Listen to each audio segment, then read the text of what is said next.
E aí? Na verdade, eu não gosto de começar o vídeo com e aí, tudo bem? Mas eu não tenho outra forma de começar, porque eu não consigo mentalmente começar de outra forma. Hoje eu queria falar com vocês sobre alguns livros que mudaram a minha mente, mudaram algumas opiniões minhas, mudaram algumas ideias que eu tinha na minha cabeça e, consequentemente, mudaram a minha vida. É meio complicado falar de livros que mudam a vida, porque, não é todo livro que vai mudar. Ah, meu Deus! Tá, que não é todo livro que vai mudar a sua vida. Tipo, mudar a vida é um negócio muito, sei lá. Tenho 10 livros aqui que eu selecionei que me marcaram bastante, que mudaram minhas ideias realmente e que me fizeram outra pessoa. Então eu gostaria de conversar com vocês sobre eles e explicar por que cada um mudou a minha percepção. E eu tô ficando escura, Senhor Deus! Antes de tudo, eu convido vocês pra ir na minha lojinha. Se você não sabe, eu tenho uma loja, uma papelaria. E eu estou vendendo cadernos. O maior já esgotou, mas eu tô vendendo esse aqui pequenininho que tá apenas R$25, olha só. Ele tem hot stamp aqui atrás. E ele é sem linha. Ele é papel pólen soft, 80 gramas. Aqui dentro, então é ótimo pra desenhar, pra fazer diário, pra fazer o que você quiser fazer. E ainda acompanha brindes. Além disso, você ganha uns brindezinhos. Então corre lá no meu site, que tem outras coisas também que eu tô vendendo. E se você comprar esse aqui, você vai estar ajudando o oceano. Porque parte do lucro eu vou destinar a 2 instituições que ajudam o oceano, 2 ONGs. Então vai estar tudo escrito lá também no site, se você quiser saber mais sobre isso. Então corre lá, compre seu caderno e ajude o mar. Então tá, o primeiro livro que me motivou a fazer essa lista é que eu já tinha falado pra vocês várias vezes, então você já deve estar meio cansado das pessoas que assistem meu canal bastante. Mas pra quem nunca assistiu, tá aqui de paraquedas. O Poder mudou muito a minha percepção, tanto sobre o feminismo, quanto sobre mulheres, e quanto sobre a sociedade e o ser humano. O Poder aqui ele vai contar de uma ficção onde as mulheres, todas as meninas de 13 anos para cima, começaram a desenvolver poderes. Elas têm uma trama, como se fosse uma energia dentro delas. Então, só as mulheres desenvolvem esse poder de eletrochoque, é como se elas virassem, super poderosas. Cada uma tem um tipo de intensidade, tem umas que são mais fortes, outras são mais fracas, mas todas as mulheres começam a dar choques, e daí o negócio começa a mudar, e o planeta inteiro muda de um patriarcado, porque a gente vive no patriarcado, para um matriarcado. E daí que a gente vê as consequências disso ao longo do mundo, porque aqui vai contar vários personagens que estão ao redor do mundo. Então tem gente dos Estados Unidos, tem gente da Nigéria, tem gente da Rússia. Então ele vai contando assim como é que funciona, e mudou muito a minha percepção, principalmente porque eu achava umas coisas, ou principalmente eu não tinha pensado em umas coisas que ele me fez pensar, principalmente nessa questão do poder, principalmente, porque a gente vai achando que é machismo, não sei o que, até que eu fiz um outro vídeo também que eu falei muito disso, mas a gente esquece de poder, que muitas das violências e coisas que acontecem é basicamente sobre o poder, não é sexual, não é, sabe, é outra coisa. E isso mudou muito, mexeu muito comigo, e eu super indico esse livro pra vocês, porque mudou bastante a minha cabeça. Outro livro que eu não tenho aqui, que é Hibisco Roxo, da Chimamanda. Eu li esse livro quando eu tava numa vibe de eu não tô afim mais de ler livros dos Estados Unidos. Na verdade, eu ainda tô nessa vibe, por isso que eu acho que tá complicado eu ler as coisas, porque metade da minha estante é dos Estados Unidos. Porque você é muito livro das editoras, e das editoras só publica coisa dos Estados Unidos. Eu começo a ficar cansada demais, sabe?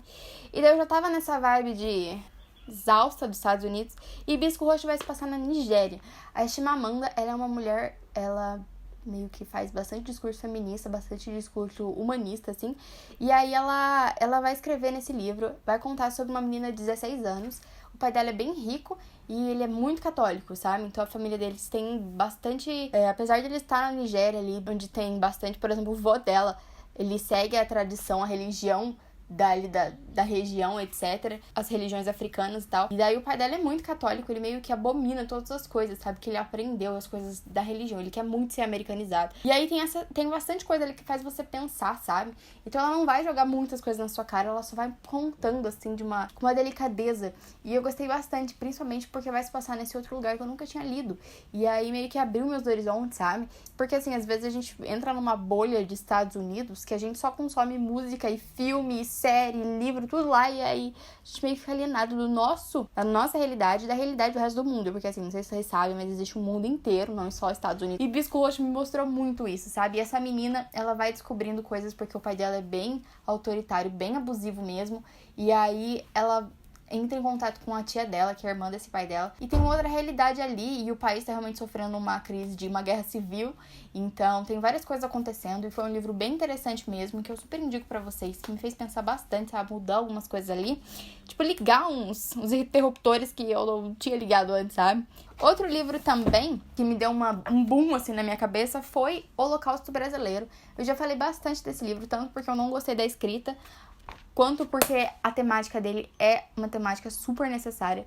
Que aqui a Daniela Arbex, ela é uma jornalista, e ela começou a investigar esse holocausto brasileiro, que na verdade foi um hospício, que ele estava dentro de Minas Gerais, e esse hospício durou 60 anos, ele matou mais de 60 mil pessoas, na verdade não sei se ele durou 60 anos, foi bastante tempo, sabe, ele matou mais de 60 mil pessoas, foi assim uma coisa horrível, as pessoas eram tratadas assim, que eu acho que se assemelhavam ou eram piores do que, os nazistas tratavam os judeus e as pessoas lá. Foi uma coisa horrível. E aconteceu aqui debaixo do nosso nariz. Não faz muito tempo que fechou esse lugar. E a gente não ouve falar sobre isso. Isso é muito importante. Porque, gente, olha o tipo de coisa que a gente deixa acontecer, sabe? E se a gente meio que esquecer a nossa história, a gente é fadada a repetir as coisas de novo.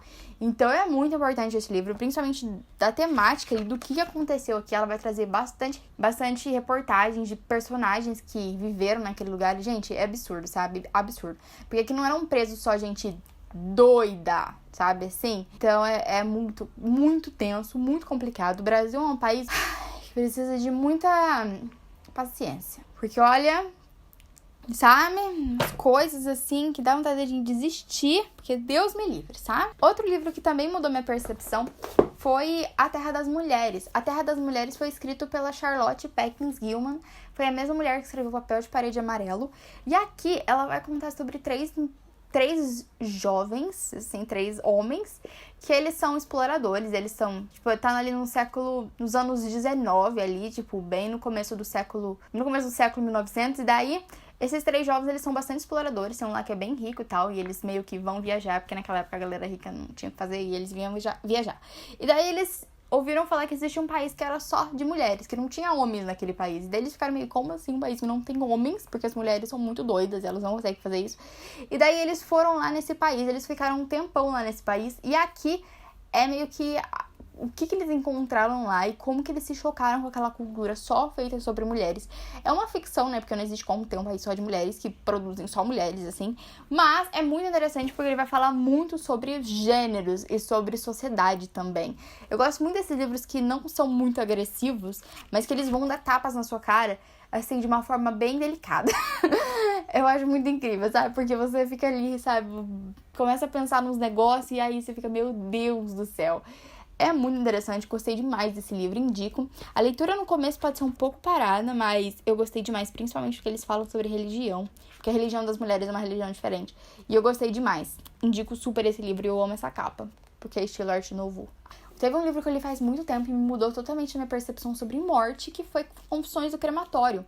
Confissões do Crematório é um livro feito pela Caitlin Doughty, que ela trabalhou num crematório, obviamente, né, nos Estados Unidos.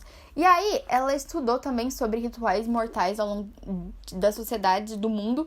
E aí, aqui ela vai contar sobre tudo que ela aprendeu, sobre coisas que ela viveu ali naquele crematório. E, gente, é uma coisa muito diferente, porque a gente não ouve falar sobre morte. A gente, na verdade, ouve falar sobre a gente morreu e coisas aconteceram, mas a gente não sabe o que acontece depois, entendeu? Aqui ela não vai falar muito sobre coisas espirituais, o que acontece quando a gente morre, mas, assim, o que o nosso corpo acontece, entendeu? Porque não dá pra ignorar que a gente morre e a gente vai apodrecer. Então, assim, a gente tem que fazer alguma coisa com as pessoas que morrem. E assim, enterrar, cremar, o que a gente faz? Daí ela vai contar sobre o que acontece, sobre os significados que é. Porque não é só cremar, não é só enterrar. Tem todo o processo de embalsamento e coisas assim. E são coisas que eu nunca tinha ouvido falar de lugar nenhum. Porque é uma coisa que a gente meio que ignora, como se não acontecesse, né? Aqui ela vai contar bastante, olha o quanto de post-it. Bastante coisas, bastante histórias, assim, pra meio que aproximar a gente da morte, dessa coisa supernatural que é morrer. Certo que não é feliz, né? Depende, mas é uma coisa super natural e a gente meio que tá se distanciando disso. E aqui ela vai falar muito sobre isso e eu achei muito interessante. Super indico esse livro porque é uma temática totalmente diferente. Adorei demais esse livro. Outro livro também que eu acho que eu falo... É o livro que eu mais falo nesse canal, que é Vozes de Chernobyl. Eu vou fazer um especial daqui a algum tempo sobre Vozes de Chernobyl. E esse livro aqui, ele ganhou o Nobel de Literatura de 2015. Na verdade, a escritora, que é a Svetlana Alexievich, ela é da Ucrânia. Nem a minha câmera aguenta mais eu falando de Chernobyl, porque ela parou de gravar. Então, aqui, ela tá na Ucrânia, na cidade de Pripyat. Ela vai entrevistar as pessoas que já fazem... Acho que esse ano vai completar 33 anos que aconteceu o desastre nuclear. E, assim, são coisas que acontecem, são muitas coisas envolvidas. E essas pessoas vão falar coisas da vida delas, assim, que vai deixar a gente de queixo caído, pensando em várias coisas da nossa vida. Porque são coisas coisas aqui que eles vão trazer nesse livro são coisas que estão debaixo do nosso nariz e a gente nunca pensou, sabe?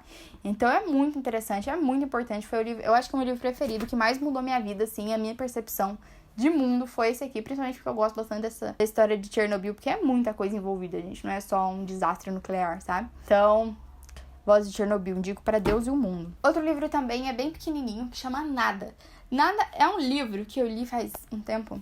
E ele vai contar sobre nada, sobre a importância das coisas e o que acontece assim, é meio que folclórico, sabe? Porque não é um negócio que você vai acreditar que aconteceu. Fala sobre um menino que ele percebe que nada importa, porque no final a gente vai morrer, o mundo vai acabar e nossa galáxia vai explodir, todo mundo vai morrer, ninguém vai lembrar da gente, porque é isso aí que acontece, o mundo começa, o mundo acaba, ele vira outra coisa e ninguém lembra mais do que aconteceu. E aí ele vai num pessegueiro, eu acho que é um pessegueiro, ou uma goiabeira, eu não lembro, mas é uma árvore frutífera.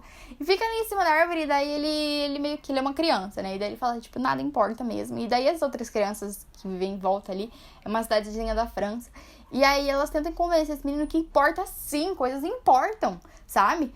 Então, daí ele vai falar, então, o que importa? E essas crianças começam a se juntar pra, tipo, trazer objetos que têm importância pra elas, coisas pra mostrar pra esse menino que as coisas importam. Isso é muito foda, sabe? É uma ideia, assim, que você vai começando a pensar e realmente vai chegar a uma conclusão, assim, que, gente, é muito louco, sabe? Principalmente esse livro, o final dele é bem louco mesmo, mas, assim, essa ideia principal é muito importante, porque a gente não pensa muito nisso. A gente vai acumulando coisas e a gente vai vivendo como se a gente fosse viver pra sempre e, assim, como se, sabe? Mas não é, sabe? Então, esse livro foi muito interessante, me fez pensar muitas coisas e por isso que ele tá nessa lista. Outro livro é 1808, que é do Laurentino Gomes. Ele é um jornalista e aí ele vai escrever aqui sobre o começo do Brasil, sobre a chegada da família real de Portugal aqui pro Brasil, fugindo, né?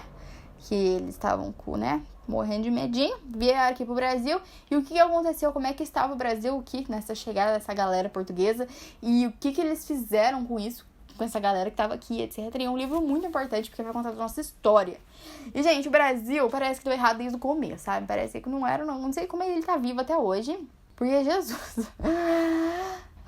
só Deus na causa nesse país maravilhoso, né? E daí ele vai contar bastante coisas que aconteciam na época e trazer relatos e coisas assim. Então, é muito interessante, principalmente pra você conhecer o país lindo que você vive, sabe? Que não é tudo maravilhoso e as pessoas são bem cagadas desde o começo. E é muito interessante, mudou muito a minha percepção sobre o Brasil lendo esse livro. E por isso que eu preciso ler o segundo, que é 1822. Tá aqui na minha lista e um dia eu vou ler. Outro livro que também mudou a minha vida foi Hoje Eu Sou Alice, que vai contar uma história real da Alice James. Ela usou um pseudônimo aqui para preservar a sua vida. E ela vai contar que ela sofria abuso sexual do pai dela desde muito nova. E isso teve um impacto na mente dela muito forte. Ela desenvolveu transtorno dissociativo de personalidade, ou personalidade múltipla. A cabeça dela quebrou em várias partes, então ela tem várias personalidades dentro da mente dela, não tem só a Alice, tem outras personalidades com outras idades, com outras características, é muito louco, e ela criou isso pra meio que se proteger do abuso que ela sofria do pai dela quando ela era criança. E vai contar sobre a vida dela, sobre como ela começou a descobrir, como ela descobriu que ela tinha isso, e como que ela lidou com isso, e é muito louco, sabe? Porque eu acho que de todas as histórias que eu já li, essa foi a pior de todas, que me deu uma agonia. Parece que a pessoa tá possuída. Porque, você fica louco. É muito doido, porque existem pessoas dentro da sua cabeça. E essas pessoas não são pessoas tão legais assim, sabe? Tem algumas pessoas que querem matar você. São personalidades suicidas. E é muito doido, porque não tem como você controlar, sabe? Não tem cura, sabe? Dá pra você fazer terapia, sabe? E é uma coisa que a ciência não meio que comprovava. Até tem um caso de uma mulher, eu acho que ela era alemã, que ela tinha transtorno dissociativo de personalidade. E uma das personalidades dela, primeiro de tudo, ela era cega. Fazia, eu acho que anos que ela era cega. E daí uma das personalidades dela conseguiu acessar o caminho pra ela enxergar. Então ela era cega, pra, várias personalidades dentro dela, mas uma personalidade na cabeça dela enxergava. E isso era muito absurdo, porque a personalidade dela dominante meio que esqueceu como é que era enxergar, esqueceu, o caminho que leva, assim, na mente pra você enxergar. O problema de visão dela não era um problema meio que, assim, sabe, físico dos olhos, era uma coisa relacionada à mente, o cérebro E foi muito louco, mano. Isso é uma história, esse é um negócio muito absurdo, porque a mente humana é um negócio que a gente não consegue entender até hoje, e é uma coisa muito complexa e louca, sabe? E isso que me leva ao meu último livro que mudou a minha vida também, que foi Tudo Menos Normal. Foi o primeiro livro que eu li sobre o tema de autismo. Aqui a Nora, ela vai contar sobre o Jason. O Jason tem 12 anos e ele tem autismo. E aí ele vai contar aqui em primeira pessoa como é ter autismo. E assim, foi uma coisa que eu li, eu acho que quando eu tinha uns 17 anos. E mudou muito a minha percepção, porque né, eu tinha uns problemas, tava ali começando a descobrir os meus problemas mentais e tal. E aí é que eu meio que choquei, assim, que, a gente acha que todo mundo tem a mesma cabeça, sabe? Mas não é. E aí, a gente lendo isso, a gente tem realmente comprovação de que cada pessoa é um universo e cada pessoa vê o mundo de uma forma e percebe o mundo de uma forma. Então, coisas que pra você é fácil, pra outras pessoas podem ser muito difíceis. E eu lendo essas coisas sobre autismo, a minha empatia cresceu demais, sabe? Porque eu realmente vi que não é tão fácil, assim. Não é tão fácil julgar uma outra pessoa e outra coisa que tá acontecendo na rua, porque você não sabe. Cada pessoa é um mundo. E esse tipo de história me mostrou. Depois eu li várias sobre autismo. Mas essa foi a primeira que abriu os meus olhos e foi sensacional. Então, gente, esses são os meus livros que mudaram minha vida mesmo. A minha percepção de vida, assim. Que depois, sabe, eu me vi sendo outra pessoa. E eu gostaria de saber de vocês, quais são os livros que mudaram a sua vida? Isso é muito tenso, né? É uma coisa muito importante, né? Livro que mudou sua vida. E eu gostaria que vocês comentassem aí, conversassem sobre isso. Sobre se você leu algum dos livros que eu citei aqui, vamos conversar. Eu adoro conversar sobre gente que leu os mesmos livros que eu indiquei, eu acho isso muito mágico. Então é isso, gente. Não esquece de visitar a minha lojinha. Beijo grande pra vocês e até o vídeo que vem.